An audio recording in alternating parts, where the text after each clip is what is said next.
എൻ്റെ പേര് റിനു. ഞാൻ അങ്കമാലിക്ക് അടുത്ത് മറ്റൊരു സെൻറ്റ് ആനീസ് ഇടവകയിൽ നിന്നാണ് വരുന്നത്. ഞാൻ കൃപാസനത്തെ പറ്റി ആദ്യമായിട്ട് കേൾക്കുന്നത് യൂട്യൂബിലെ ഒരു 9 മാസമുള്ള കുട്ടിയുടെ രോഗസൗഖ്യം കണ്ടുകൊണ്ടാണ്. അതിനുശേഷം എൻ്റെ ഒരു ഫ്രണ്ട് ജിൻസി എന്ന് പറഞ്ഞൊരു ഫ്രണ്ട് ദുബായിൽ വർക്ക് ചെയ്യുന്നതാണ്. ആൾ കൃപാസനത്തിൻ്റെ പേജസ് ഫേസ്ബുക്കിൽ അപ്ലോഡ് ചെയ്യുന്നത് കണ്ടിട്ട് ആളോട് ചോദിച്ചാണ് കൂടുതൽ കൃപാസനം എന്താണെന്ന് ഞാൻ മനസ്സിലാക്കിയത്. അതിനുശേഷം കൃപാസനത്തിൽ ക്യാൻഡിൽ പ്രയേഴ്സ് ഇടുകയും റിട്രീറ്റ് കൂടുകയും പ്രത്യക്ഷീകരണ പ്രാർത്ഥനയിൽ പങ്കെടുക്കുകയും ഒക്കെ ചെയ്തിട്ടുണ്ട്. അതിനുശേഷം 2020 ഞാൻ ആദ്യമായിട്ട് ഓൺലൈൻ ഉടമ്പടി എടുക്കുന്നത്. അത് കഴിഞ്ഞ് ഇതുപോലെ ക്യാൻഡിൽ പ്രയേഴ്സും പ്രാർത്ഥനകളും ഒക്കെ ചെയ്യാറുണ്ടായിരുന്നു. 2023 ഏപ്രിലാണ് തീർത്ഥാടന ഉടമ്പടിയായിട്ട് എടുക്കുന്നത്. ഇപ്പോൾ എനിക്ക് പറയാനുള്ളത് 2 ആഴ്ച മുമ്പ് എനിക്കുണ്ടായ അത്ഭുതകരമായ ഒരു രക്ഷപ്പെടലിനെ കുറിച്ചാണ്. ജനുവരി 4, 2026 രാത്രി 12 മണിക്ക് ഞങ്ങൾ സഞ്ചരിച്ചിരുന്ന കാറ് അങ്കമാലിക്കടുത്ത് വേങ്ങൂർ എന്ന സ്ഥലത്ത് വെച്ചിട്ട് ഒരു ടൂറിസ്റ്റ് ബസ്സുമായി ഇടിക്കുകയും കാറ് തകരുകയും ഞങ്ങൾ 6 പേരാണ് അതിലുണ്ടായിരുന്നത്. ഞാനും ഹസ്ബൻഡും എൻ്റെ 3 മക്കളും ഹസ്ബൻഡിൻ്റെ അമ്മയാണ് ഉണ്ടായിരുന്നത്. എല്ലാവരും രാത്രി ആയതുകൊണ്ട് ചെറിയൊരു മയക്കത്തിലായിരുന്നു. 11:51 വരെ ഞാൻ കണ്ണു തുറന്നിരുന്നതാണ്. അതിനുശേഷം ഹസ്ബൻഡ് പതിവില്ലാത്ത പോലെ എൻ്റെ അടുത്ത് പറഞ്ഞു, നീ സീറ്റൊന്ന് ഇറക്കിയിട്ട് കണ്ണടച്ച് കുറച്ച് നേരം കിടന്നോളാൻ പറഞ്ഞു. ഞാൻ ആദ്യം ഇങ്ങനെ ഇരുന്നുവെങ്കിലും കുറച്ച് കഴിഞ്ഞപ്പോൾ ഞാൻ സീറ്റ് ഇറക്കിയിട്ട് ഞാൻ കണ്ണടച്ചു. ഇൻഡിക്കേറ്റർ ഇടുന്ന സൗണ്ട് കേട്ടായിരുന്നു. അതിന് ശേഷം എന്താ പെട്ടെന്ന് എനിക്ക് സംഭവിച്ചതെന്ന് അറിയില്ല. മാതാവ് എന്നെ മയക്കിയെന്നാണ് ഞാൻ വിശ്വസിക്കുന്നത്. പിന്നെ ഞാൻ എഴുന്നേൽക്കുന്നത് അതിഭയാനകമായൊരു സ്ഫോടന സൗണ്ട് കേട്ടാണ് ഞാൻ എഴുന്നേൽക്കുന്നത്. ഞാൻ നോക്കുമ്പോൾ ഈ ബസ് വന്നിട്ട് ഫ്രണ്ടിൽ വന്ന് പാഞ്ഞു വന്ന് ഇടിക്കണതാണ് ഞാൻ കണ്ടേ. ഒരു മല പോലെ എന്തോ വന്ന് ഫ്രണ്ടിൽ നിൽക്കണതായിട്ടാണ് എനിക്ക് ഫീൽ ചെയ്തത്. ആ സമയത്ത് ഞാൻ ഹസ്ബൻഡിനോട് എപ്പോഴും ഞാൻ പറയാറ് കാറിൽ കയറുമ്പോൾ ചൈൽഡ് ലോക്ക് ഇടണമെന്ന്. പെട്ടെന്ന് എൻ്റെ മനസ്സിലേക്ക് വന്നത് ഞാൻ അന്ന് പറഞ്ഞിട്ടില്ല. ഞാൻ എൻ്റെ മാതാവേ എന്ന് പറഞ്ഞ് വിളിക്കാൻ മാത്രമേ എനിക്ക് കഴിഞ്ഞുള്ളൂ. ഞാൻ അതിഭയങ്കരമായിട്ട് ഉച്ചത്തിൽ എൻ്റെ മാതാവേ എന്ന് വിളിച്ച് കരഞ്ഞപേക്ഷിച്ചു. ആ സമയത്ത് മാതാവ് അവിടെ ഇറങ്ങി വന്നു. ഞങ്ങൾക്ക് ആർക്കും ഒരു പോറൽ പോലും ഉണ്ടായില്ല. ആ വണ്ടി കിടക്കണ കണ്ടു കഴിഞ്ഞാൽ അതിൽ നിന്ന് എങ്ങനെ ഒരു പോറൽ പോലും ഒരു തുള്ളി ചോര പൊടിയാതെ ഇറങ്ങാൻ സാധിച്ചു എന്ന് അവിടെ കണ്ടു നിന്ന് ആർക്കും വിശ്വസിക്കാൻ പറ്റുന്നുണ്ടായിരുന്നില്ല. അങ്ങനെ ഞങ്ങളെല്ലാവരും LF ഹോസ്പിറ്റലിലേക്ക് പോയി. എനിക്ക് ചെസ്റ്റിൽ ചെറിയൊരു ഡിസ്കംഫർട്ട് ഉണ്ടായിരുന്നു. അവിടെ ചെന്ന് കഴിഞ്ഞ് CT സ്കാനും ഒക്കെ എടുത്തു. എല്ലാവരും എന്നെ ഭയങ്കര അത്ഭുതത്തോടു കൂടി നോക്കണം കണ്ടു. ആരിൽ നിന്ന് സംസാരിക്കണേയും കണ്ടു. ഇത് കണ്ടപ്പോൾ എനിക്ക് എന്താണാവോ എന്തോ ഒരു പന്തികേട് ഫീൽ ചെയ്തായിരുന്നു. അതിനുശേഷം എൻ്റെ ഈ മോൾക്ക് എക്സ്റേ എടുത്ത് കഴിഞ്ഞപ്പോൾ നട്ടെല്ലിന് പൊട്ടലുണ്ടെന്ന് പറഞ്ഞു. ഞാൻ ആ സമയത്ത് ആ ബെഡിൽ കിടന്നിട്ട് എൻ്റെ ഉടമ്പടി കാശുരൂപം കയ്യിലെപ്പോഴും കഴുത്തിലെപ്പോഴും ഉണ്ടാകും. ആ കാശുരൂപം പിടിച്ച് ഞാൻ മാതാവിനോട് വിളിച്ചപേക്ഷിച്ചു, ഒന്നും തന്നെ ഉണ്ടാവരുതേ മാതാവേന്ന്. അവർ കൺഫർമേഷന് വേണ്ടിയിട്ട് CT സ്കാന് കൊച്ചിനെ കൊണ്ടുപോയി. CT സ്കാൻ്റെ റിസൾട്ട് വന്നപ്പോൾ എക്സ്റേയിൽ കണ്ട ആ ഒരു പൊട്ടൽ അവിടെ ഇല്ല. അങ്ങനെ മാതാവ് അനുഗ്രഹിച്ചു. അതിന് ശേഷം നെക്സ്റ്റ് ഡേ ഒത്തിരി പേര് വീട്ടിൽ വന്നു. ഒത്തിരി ആൾക്കാരുകൾ വന്നു നമ്മളെ കാണാനായിട്ട്. ആ സമയത്ത് എല്ലാവരും വളരെ അത്ഭുതമായിട്ടാണ് എന്നെ നോക്കണത്. ഞാനപ്പോൾ ഇത് എന്താണാവൂന്ന് വിചാരിച്ചു. അപ്പം ഞാനങ്ങനെ കാറിൻ്റെ ഫോട്ടോസ് എൻ്റെ ഉള്ളിൻ്റെ ഉള്ളിൽ പറയുക, നീ ഫോട്ടോസ് ഉണ്ടെങ്കിൽ ഒന്ന് നോക്ക് എന്ന്. അങ്ങനെ ഞാൻ ഫോട്ടോ എടുത്തവരുടെ അടുത്തുനിന്ന് ഫോട്ടോ ചോദിച്ചു വാങ്ങിച്ചു. അങ്ങനെ വാങ്ങിച്ച് കഴിഞ്ഞപ്പോഴാണ് ഞാൻ കാണണത് വെറുതെ എല്ലാവരും എന്നെ അത്ഭുതത്തോടു കൂടി നോക്കിയതെന്ന്. ഞാനിരുന്ന ആ സൈഡാണ് തകർന്നു പോയേക്കണേ.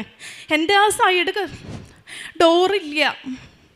എനിക്കറിഞ്ഞൂടാ ഞാൻ എങ്ങനെ അതിൽ ഒരു അനക്കവും തട്ടാണ്ടിരുന്നു എന്ന് എനിക്കറിഞ്ഞൂടാ. എൻ്റെ മാതാവും ഈശോ വന്ന് അവിടെ പിടിച്ചതാണ്. ഞങ്ങളുടെ ആരുടെയും ശരീരത്തിൽ നിന്ന് ഒരു തുള്ളി, എൻ്റെ ബോഡി ഫുൾ ചില്ലായിരുന്നു, ഒരു തുള്ളി ചോര പോലും പൊടിഞ്ഞിട്ടുണ്ടായിരുന്നില്ല. ഹസ്ബൻഡിൻ്റെ ഷർട്ടിൻ്റെ കോളറിൽ 2 ഡ്രോപ്പ് ബ്ലഡ് തെറിച്ചതായിട്ട് കണ്ടായിരുന്നു. അപ്പം ഹസ്ബൻഡും അന്വേഷിച്ച് കിടക്കായിരുന്നു ഇതെവിടെ നിന്ന് ബ്ലഡ് വന്നു എന്ന്.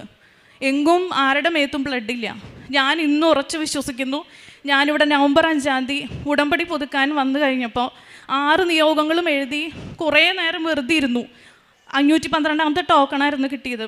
ആ ലാസ്റ്റ് നിമിഷം 512 വിളിക്കണതിൻ്റെ ഒരു 5 മിനിറ്റ് മുമ്പ് ഞാൻ അതിൻ്റെ അടിയിൽ എഴുതി, അങ്ങേ തിരുക്കുമാരൻ്റെ തിരുരക്തത്തിൻ്റെ സംരക്ഷണവും പരിശുദ്ധ അമ്മയുടെ നീലമേലങ്കിയുടെ സംരക്ഷണവും എനിക്കും എൻ്റെ കുടുംബത്തിനും ഉറപ്പാക്കണമെന്ന്. ആ ഒരു ഉറപ്പാണ് അവിടെ മാതാവ് ഞങ്ങൾക്ക് തന്നത്. ഞാൻ ഇന്ന് വിശ്വസിക്കുന്നു, ആളുടെ ഷർട്ടിൽ കണ്ട ബ്ലഡ് ഈശോയുടെ തിരു രക്തമാണെന്ന് ഞാൻ ഇന്ന് വിശ്വസിക്കുകയാണ്. അത് ഇന്നും എവിടെ നിന്നാന്ന് ഞങ്ങൾക്ക് അറിഞ്ഞൂടെ. ആരുടെ മേലും പൊട്ടിയിട്ടില്ല, ഒരു പോറലൂല, ആർക്കും ഒരു കുഴപ്പവുമില്ല. അതിന് ശേഷം ഞാൻ ഈ ഫോട്ടോസ് ഇരുന്ന് കാണുമ്പോൾ അതിൽ പരിശുദ്ധ അമ്മയുടെ ഒരു ചിത്രം തെളിഞ്ഞു വന്നതായിട്ട് കണ്ടു. ഞങ്ങളുടെ കാറിൽ അങ്ങനെ മാതാവിൻ്റെ ഒരു സ്റ്റിക്കറോ ഒന്നുമില്ല, പക്ഷേ പരിശുദ്ധ മാതാവിൻ്റെ ഒരു ചിത്രം അതിൽ തെളിഞ്ഞു വന്നിരുന്നു, ഒരു ഫേസും ഉണ്ടായിരുന്നു. ഇത് കണ്ട് ഒത്തിരി പേരുടെ വിശ്വാസം വർദ്ധിക്കാൻ ഇടയായി. അതിന് മാതാവ് ഞങ്ങളെ ഒത്തിരി അനുഗ്രഹിച്ചു. ഇതാണ് ആ ഫോട്ടോ. ഇത് എത്ര പേർക്കത് ക്ലിയർ ആവേണ്ടതെന്ന് എനിക്ക് അറിഞ്ഞുകൂടാ. ഇതുപോലെ ഒരു ഫേസ് ഉള്ള ഒരു ഫോട്ടോവും കൂടിയുണ്ട്. ഞാനിവിടെ സിസ്റ്ററെ കാണിച്ചായിരുന്നു.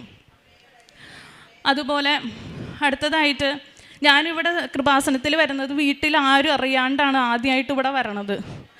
അതിനുശേഷം എൻ്റെ ഈ മോൾക്ക് 1.5 വയസ്സുള്ളപ്പം പല്ലുകൾ പൊടിഞ്ഞു പോണ ഒരു അസുഖം ഉണ്ടായിരുന്നു.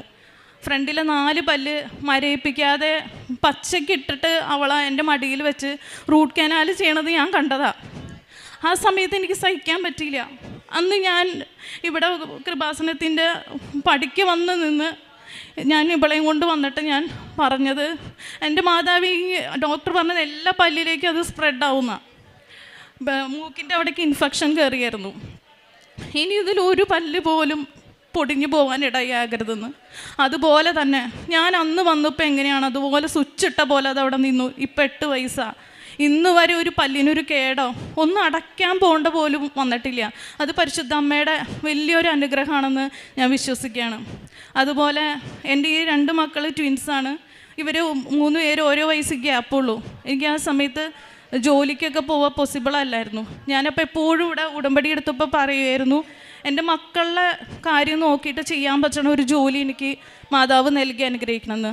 അതിൻ്റെ ഭാഗമായിട്ട് എനിക്ക് സ്കൂൾ ടീച്ചറായിട്ട് കിട്ടുകയും അങ്ങനെ ജോലി റെഡിയാവുകയും ചെയ്തു. പിന്നെ ഇതുപോലെ സ്റ്റിറോയിഡ്സിൻ്റെ ഉപയോഗം മൂലം എൻ്റെ പ്രൈവറ്റ് ഏരിയാസിൽ 2 വർഷത്തോളമായിട്ട് ഡോക്ടേഴ്സ് പോലും പല മെഡിസിൻസും തന്നിട്ട് ഹീലാവാണ്ട് ഭയങ്കര ചൊറിച്ചിൽ, അലർജി ഉണ്ടായിരുന്നു.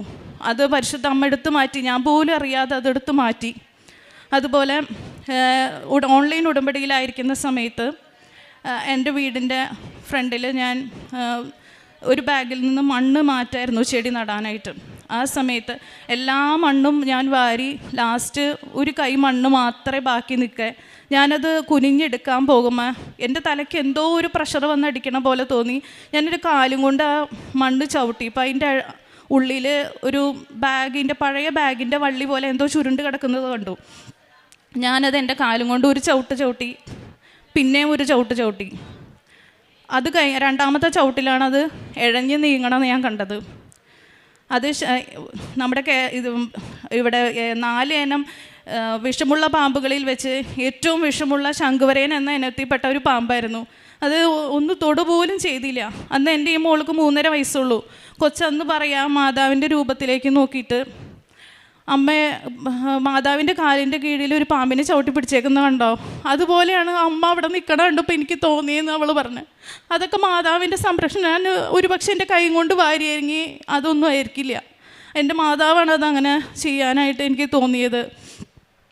അതുപോലെ ഒത്തിരി ചെറുതും വലുതുമായിട്ട് ഒരുപാട് അനുഗ്രഹങ്ങൾ മാതാവ് നടത്തി തന്നിട്ടുണ്ട്.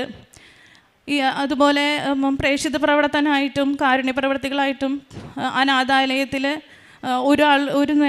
ഒരു ദിവസത്തേക്കുള്ള ഭക്ഷണം കൊടുക്കാനുള്ള സംഭാവനകൾ കൊടുക്കാൻ സാധിച്ചിട്ടുണ്ട്. ഞാനെപ്പോഴും പത്രം കൊടുത്തു കഴിഞ്ഞാൽ എനിക്ക് അറിയുന്നവരിലേക്ക് മാത്രമേ ഞാൻ കൊടുക്കാൻ ശ്രമിക്കാറുള്ളൂ. കഴിഞ്ഞ പ്രാവശ്യം വന്നു കഴിഞ്ഞപ്പം എനിക്ക് പരിചയമില്ലാത്ത ഒത്തിരി പേരിലേക്ക്, പ്രത്യേകിച്ച് നോൺ കാത്തലിക് ആയിട്ടുള്ള ഒത്തിരി പേരിലേക്ക് അത് എത്തിക്കാൻ സാധിച്ചു. ഒരെണ്ണം പോലും ഇല്ലാതെ ഒക്കെ തീർന്നു പോയി, തികഞ്ഞില്ല എന്ന് പറയാം സത്യത്തിൽ. അതുപോലെ എന്ത് പ്രാർത്ഥനാ സഹായം വേണ്ടവർക്ക് അത് ചെയ്തു കൊടുക്കാറുണ്ട്. ഉടമ്പടി വസ്തുക്കൾ രോഗികളായിട്ടുള്ളവർക്ക് എത്തിച്ചു കൊടുക്കാറുണ്ട്. എൻ്റെ ഒരു ഫ്രണ്ട് പവിത എന്ന് പറഞ്ഞ ഒരു ഫ്രണ്ടിന് ഗുരുതരമായ ഒരു ബുദ്ധിമുട്ടുണ്ടായി. ഞാൻ വീട്ടിൽ ഉടമ്പടി വസ്തുക്കൾ കൊണ്ട് കൊടുക്കുകയും ആളിവിടെ വന്ന് ഉടമ്പടി എടുക്കുകയും അതിൻ്റെ ഭാഗമായി രോഗസൗഖ്യം ഉണ്ടാവുകയും ചെയ്തു. ആളത് ഇവിടെ വന്ന് സാക്ഷ്യപ്പെടുത്തുന്നതാണ്. പിന്നെ അതുപോലെ എൻ്റെ സിസ്റ്ററിലോ ഓൾറെഡി ഇവിടെ വന്ന് സാക്ഷ്യപ്പെടുത്തിയതാണ്.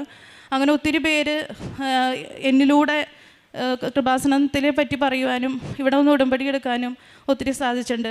പിന്നെ ബൈബിൾ അരമണിക്കൂർ ഒന്നും ഞാൻ ആദ്യം വായിക്കുന്നല്ലാതെ അരമണിക്കൂറൊന്നും ഇരുന്ന് വായിക്കാറുണ്ടായില്ല. ഇപ്പം കൃത്യമായിട്ട് അങ്ങനെ ഒരു അനുഗ്രഹം ഉടമ്പടിയിലൂടെ എനിക്ക് നൽകി. അതുപോലെ എൻ്റെ മക്കളെ ഞാനങ്ങനെ വചനമൊന്നും പഠിപ്പിക്കാറുണ്ടായില്ല. പക്ഷേ ഇപ്പം എനിക്ക് ഒത്തിരി വചനങ്ങൾ എന്നും പുറത്തേക്ക് ഇറങ്ങുമ്പോഴും സ്കൂളിലേക്ക് പോകുമ്പോഴും വചനം ചൊല്ലിച്ചിട്ടാ ഞാൻ ഇറക്കാറുള്ളൂ. ഈ ആക്സിഡൻറ്റ് ഉണ്ടാവണ അന്നും ഞങ്ങൾ സങ്കീർത്തനം 17:8 എപ്പോഴും ചൊല്ലിച്ചിട്ടാ ഞാൻ ഇറക്കാറുള്ളൂ വരെ. കണ്ണിൻ്റെ കൃഷ്ണമണി പോലെ ഞങ്ങളെ കാത്തുകൊള്ളണമേ, അങ്ങടി ചിറകിഴിഞ്ഞെങ്കിൽ ഞങ്ങളെ മറക്കണമേ എന്ന വചനം ചൊല്ലിയിട്ടാണ് ഞങ്ങൾ അന്ന് അവിടെ നിന്ന് ഇറങ്ങിയത്. അതുപോലെ തന്നെ ഈശോ മാതാവും ഞങ്ങളെ ചേർത്ത് പിടിച്ചു. അങ്ങനെ ഒത്തിരി അനുഗ്രഹങ്ങളും പ്രത്യക്ഷീകരണത്തിന് സാക്ഷിയായി ഈ ആൾത്താരയിൽ വന്ന് നിന്ന് സാക്ഷ്യം പറയാൻ അനുവദിച്ചതിനും ഈശോയ്ക്കും മാതാവിനും 1000 കോടാനുകോടി നന്ദി പറയുന്നു.